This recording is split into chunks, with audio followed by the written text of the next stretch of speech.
କ'ଣ ଆପଣମାନେ ବି ନିଜ ଜୀବନରେ କିଛି ନୂଆ କରିବାକୁ ଗଲାବେଳେ ଅଟକି ଯାଇଛନ୍ତି କି? କେବଳ ଏ ଗୋଟିଏ କଥା ଭାବିକି ଯେ ଲୋକ କ'ଣ କହିବେ? ନମସ୍କାର, ଭାବି ନିଅନ୍ତୁ ମୁଁ ଆପଣଙ୍କର ସୁଖ ଦୁଃଖର ଭଉଣୀଟିଏ। ଆଉ ଆଜିକା ଦିନରେ ଏଇ ଗୋଟିଏ ଶବ୍ଦ ହିଁ ଲୋକେ କ'ଣ କହିବେ, ଏଇ ଶବ୍ଦଟା ହିଁ ଦୁନିଆର ସବୁଠୁ ବଡ଼ ରୋଗ।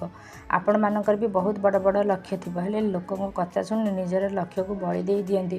କଥା ଶୁଣି ଭାଙ୍ଗିଯାଇ ଆଗକୁ ପାଦ ପକାଇବାକୁ ଚେଷ୍ଟା କରନ୍ତିନି। କିନ୍ତୁ ଲକ୍ଷ୍ୟ ପଥରେ ଆପଣ କଣ୍ଟା ବି ପାଇବେ, ଫୁଲ ବି ପାଇବେ, ସେସବୁକୁ ସହିବାକୁ ପଡ଼ିବ, ଆଉ ଶେଷ ପର୍ଯ୍ୟନ୍ତ ଲଢ଼ିବାକୁ ପଡ଼ିବ।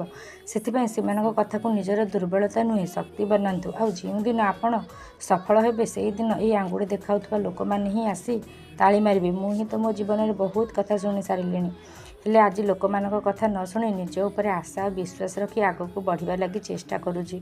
ଆଉ ଦିନେ ନା ଦିନେ ମୁଁ ସେଥିରେ ସଫଳ ପାଇବି। ତେଣୁ ଲୋକଙ୍କ କଥା ଭାବିବା ଛାଡ଼ନ୍ତୁ, ନିଜ ଉପରେ ଭରସା ରଖି ଆଗକୁ ବଢ଼ନ୍ତୁ। ଯଦି ମୋର ଏହି ବିଶ୍ୱାସ ଆପଣଙ୍କ ହୃଦୟକୁ ସତରେ ଛୁଇଁଥାଏ, କମେଣ୍ଟରେ ନିଶ୍ଚୟ ଜଣାଇବେ। ରହିଲି, ଜୟ ଜଗନ୍ନାଥ।